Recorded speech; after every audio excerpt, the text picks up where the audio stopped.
Good morning. It is great to be with you. Welcome to the power of community. We celebrate the past, the present, and the future.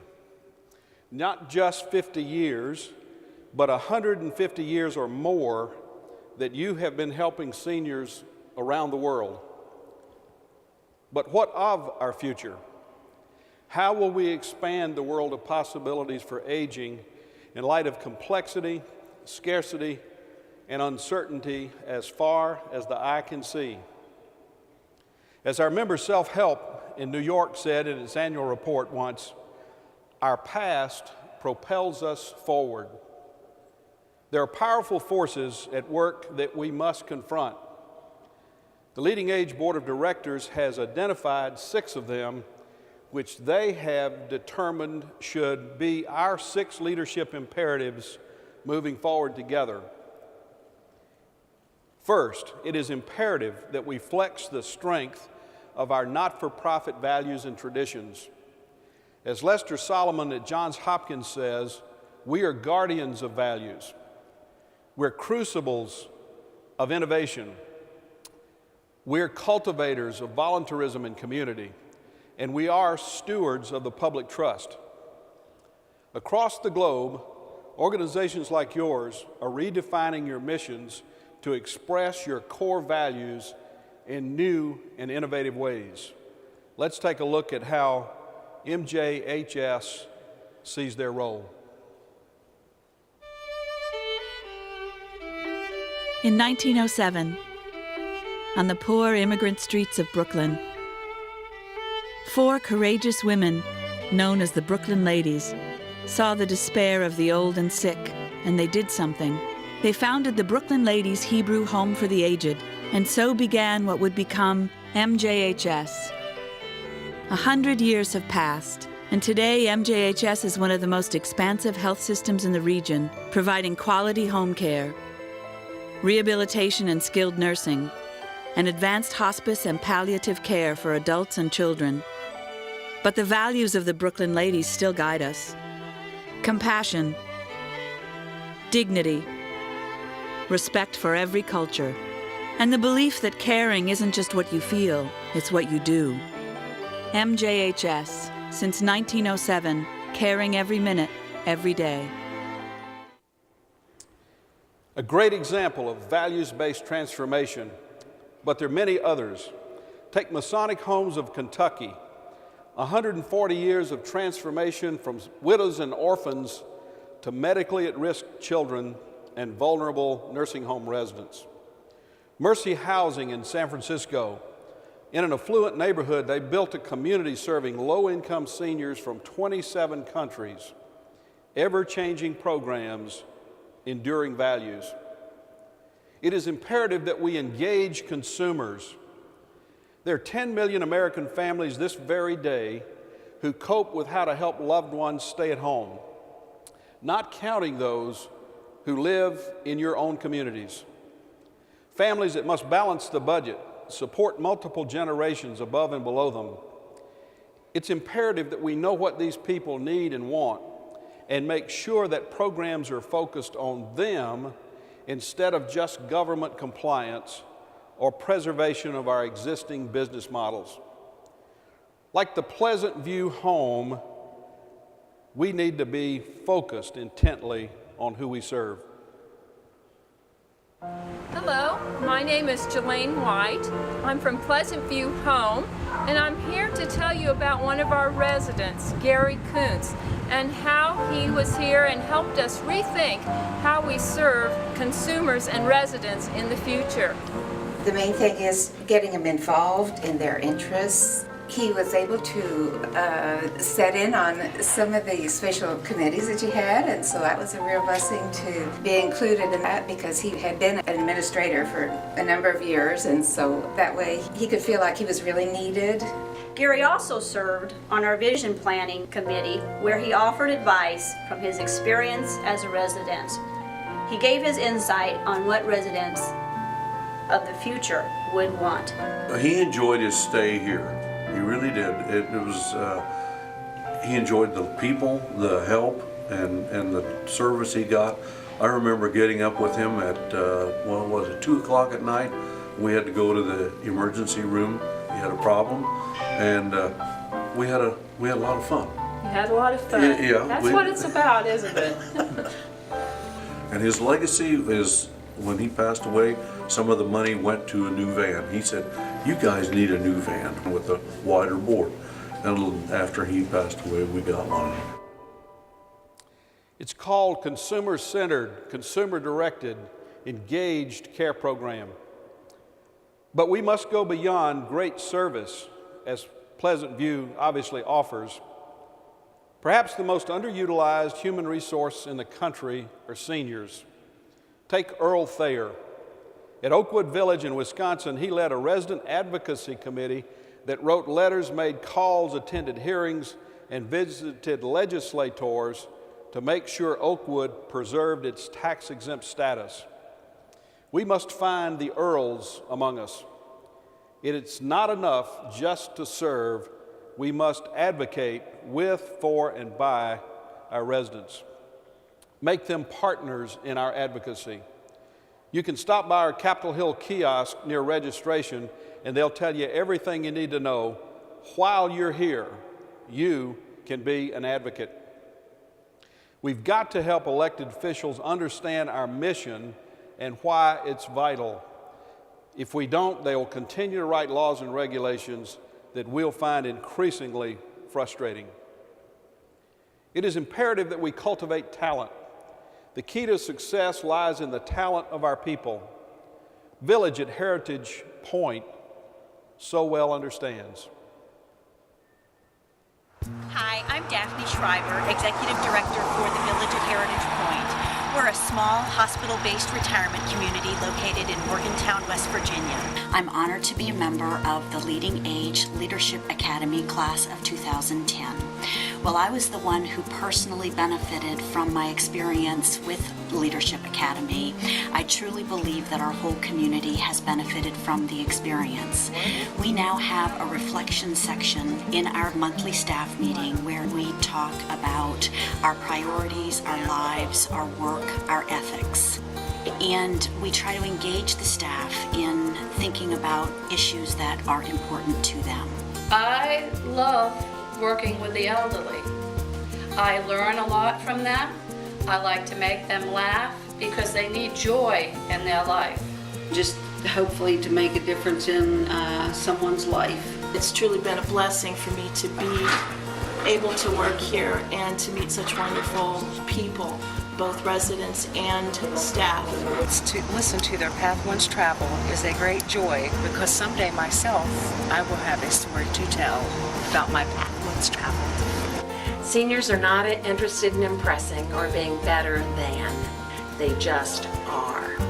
I love hearing their stories, and daily I get the gift of their experience and friendships. I wake up every morning and want to come to work. Those are the voices of deep calling. You have them in every one of your organizations. They're diverse. They span the ages. Martin's Run in Media, Pennsylvania reports that 37 of their employees are over 60, a great testament to older workers' value. In addition to our Leadership Academy fellows, there are people like Aaron Freeman, a 19-year-old resident assistant at San Joaquin's Garden. Born with spina bifida, he knows what it's like to live with a chronic condition, yet he relates so well to residents, they've inspired him to pursue a nursing career. Direct care workers, volunteers are the best proxy for quality. Strong boards are the best assurance of public trust. And leaders of all ages and backgrounds are the key to our future success. The experience of past leaders blended with the promise of future ones, that's community. It is imperative that we lead innovation. The aging experience creates complicated dynamics in every dimension of society. It has to go beyond market share and demographics and statistics. Ultimately, we must address the very fundamental physical, social, psychological, and spiritual issues that confront all of us as we age. Every time I go to Capitol Hill, I'm asking one way or another, what's it going to take to solve all these problems? We know now that we cannot spend our way out of our situation. We can't print that much money. We certainly can't cut our way out of the problem. We've cut already too deeply to the bone. The only way we can solve our problem is innovation. And you have led innovation throughout your history, but yet many of you do not think of yourselves as innovators. You must wear that mantle and lead with it in every community in which you serve. The century-old Eliza Jennings Senior Care Network in Cleveland dares to innovate with a very simple technology to address a very complex disease. My name is Cheryl Soretta, and I serve as Chief Development Officer for Eliza Jennings Senior Care Network. Learning therapy is an innovation in aging services that offers a new and unique approach to significantly enhance the quality of life of the older adults we serve. We are grateful to LeadingAge for its efforts to support the advancement of aging services through the leadership imperative of innovation, and for the opportunity to demonstrate how learning therapy is expanding the world of possibilities for individuals with dementia. The learners actually participate in completing worksheets, which include reading and writing worksheets, also arithmetic. May would have days where she would lay in bed and not respond. Initially, when May came to learning therapy, she needed a lot of coaching. 3 + 1 is 4. Wonderful. May's now been participating for 4 months. She is writing her name, turning her pages, working at a much faster pace and quite independently. What would you like to do? Now, May is much more engaged in conversation. She was a taxi driver and she shares about her history, and we've really enjoyed getting to see the personality of May really blossom. I'm glad I could come and talk with you. Well, I like talking to you. Yeah, this is wonderful. You're a good listener. Well, thank you. They go forward when she goes forward. My brother, he's done so well. It's almost unbelievable because his Alzheimer doctor 4 years ago told me that he would just keep slipping. When the mother quacks, that quacks me up. We now have residents that are interacting more, they're initiating conversation, they're also attending activities more. They are happier. And when they're happy, we're happy. Imagine one of our own members, Eliza Jennings, working with a Japanese company on a way to somehow repair synapses to improve the quality of life of Alzheimer's residents. Will it work? Time will tell, but the point is this: they feel the responsibility to innovate and push that frontier. Evangelical Lutheran Homes of Michigan pioneered a 24/7, 365-day-a-year adult day program. Presbyterian Home of Central New York has created a neighborhood dedicated for Parkinson's residents using telemedicine in partnership with universities to make sure that people stay safe and compliant with their therapies. Our hunger for innovation is a major reason we get together here and at our state association meetings. I'll never forget Tom Slimmer's answer to the question, "Why are you a member?" He said, "Every good idea I've had to move my organization forward, I got when I was around other members." Innovation is the only safe road to the future, even with all of its risks. Tomorrow morning, Dr. Donald Berwick, the CMS administrator, will be here at our session to talk with us about ways that CMS is providing for innovative ways around integrated care and other issues. Please come and hear him. It is imperative that we create a new financing paradigm. In these tough economic times, we must do our part to help with the deficit crisis while continuing to provide care and services responsibly. So we must find ways to produce better results more efficiently. We must find creative and ways to access capital that's sitting on the sidelines and support consumers in planning for their long-term care needs. Presbyterian Villages of Michigan and United Methodist retirement communities use 17 distinct sources of financing, including philanthropy, for a creative new development. Christopher Holmes, a storied member in New Orleans, overcame the devastation of Katrina and is now more vibrant than ever because of similar creative approaches. They've expanded from 1,200 to 1,800 low-income housing units. Christopher Holmes' patriarch was the late Archbishop Hannon, carried forward by one of our early founders, the late Tom Perkins. Dennis Adams is their CEO now. He told me when I visited New Orleans after Katrina, I asked him, what should we tell people in Washington that they could do to best help you? And he said, fix the blank levees and get out of our way. And Dennis and Christopher Holmes people have produced. National Lutheran Communities and Services developed a strategic partnership with an independent member to strengthen both of them financially and from a mission standpoint. Albright Care in Pennsylvania is developing a PACE program to reach out to vulnerable at-risk seniors. CLASS is a major potential innovation in consumer-directed financing and services to help people make choices about their future, and it saves Medicaid dollars. The press has been full of reports since you've been here about the demise of CLASS. In fact, we've had conversations over the weekend with the White House. They say to us that they have been highly misunderstood on the demise of CLASS. We'll see, but I will tell you this, we can have an influence on that decision because we're going to be asking every one of you to call the White House, HHS, and tell your congressman, give CLASS a chance. It's the only alternative we know about to help innovative financing to get us out of the current situation we're in with Medicaid. In honor of our 50th anniversary, we have launched an innovations fund. This fund will be a place where members can come together to apply for funding to jumpstart new ideas. Thanks to early support and the 100% participation of your board and your steering committee, we are halfway to our goal of $2.5 million. Yes, that's worthy of applause. Dan Reingold chairs this effort. We will ask all of you to contribute. Contributions range from $250 to $100,000 thus far. We expect the first grants to be awarded in 2012.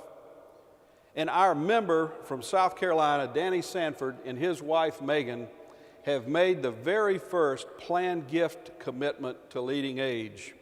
That deserves a round of applause as well.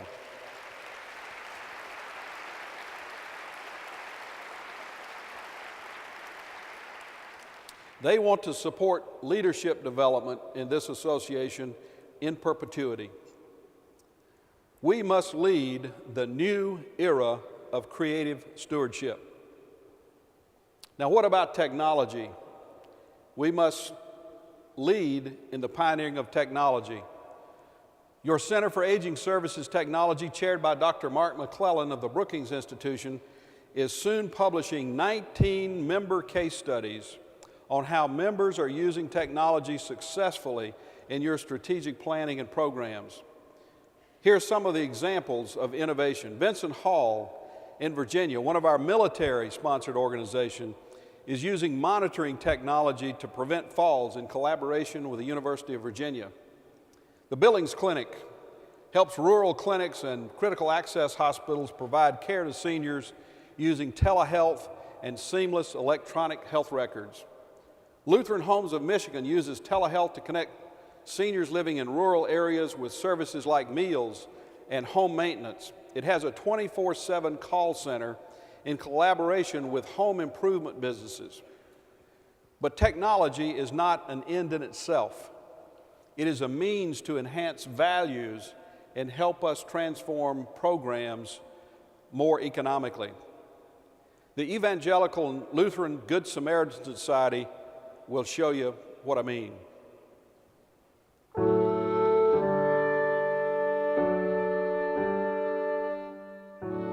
How are you doing? Seems like the older you get, the more you get asked that. How are you doing? A son asks on a phone call from many miles away. How are you doing? Queries a daughter with a full-time job and family of her own on a visit she wishes she could make more often. And when they ask, you get the feeling what they're really saying is, are you coping with living here? Is your health really up to it? Are there things we should know about you're not telling us? Shouldn't you be thinking about moving out of this house to somewhere you'd get care if you needed it? Which is the last thing you want to do? How are you doing? You won't be the last one to be asked that question. As millions more retire and helping them find the care they may someday need becomes a huge challenge. But what if you could answer it in a way that put everyone's mind at ease? What if you could take control of your health or a medical condition in a way that makes your home a better place to stay than leave? So that we all could not only continue to live in the place that's such a part of us, but have a better quality of life. Technology has transformed the world, and it can transform senior care. Living Well at Home from the Good Samaritan Society is a program that uses sensor technology, telehealth, and personal emergency response systems combined with visits by caregivers.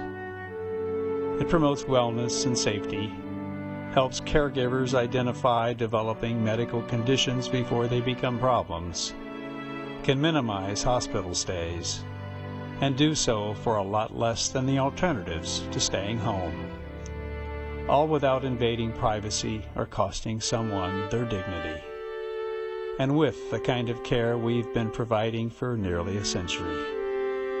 As the nation's largest not-for-profit provider of senior care and services, we've always believed everyone is someone who deserves to be loved and valued and at peace. Living Well at Home is just the latest example of that, in case you wanted to know how we're doing.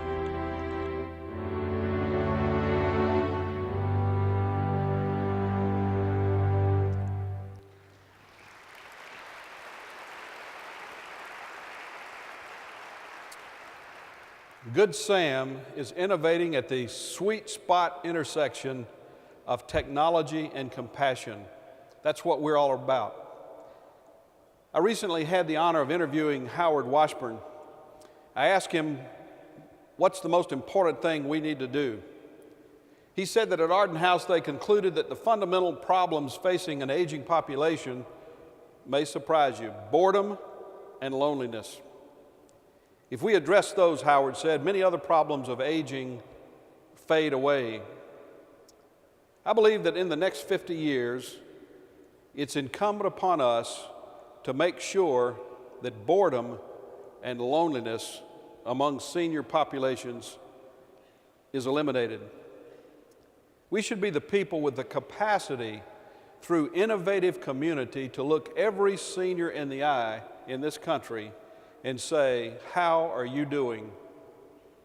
And we must be able to say and give accounting for that each and every one that we touch feels loved and valued, like the Good Sam message says.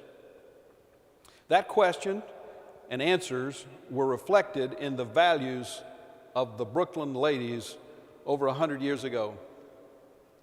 I also asked Howard about the impact of government, policy, economics, conflicting times, tough times, economic times, Congresses that pass good and bad things that affect us.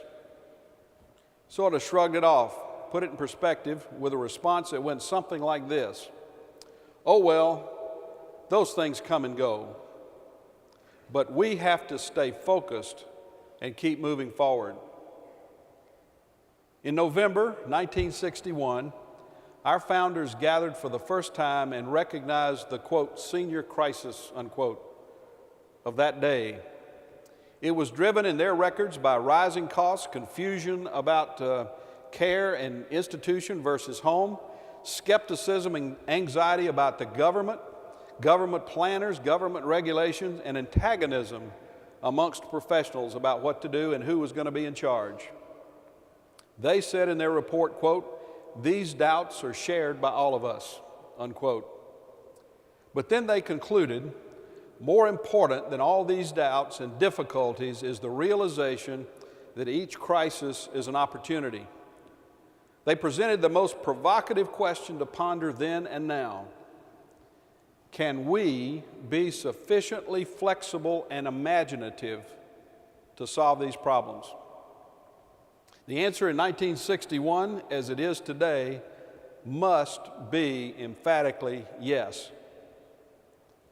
As it says in the book of Isaiah, "Behold, I will do something new. Now it will spring forth. Will you not be aware of it? I will make a roadway in the wilderness and rivers in the desert." Yes, you and I must be inspired and inspire others to do new things. You must be aware of the resources all around us and the responsibility we all have to use them in new and better ways. But we must be aware. There is a roadway in every wilderness if we forge it.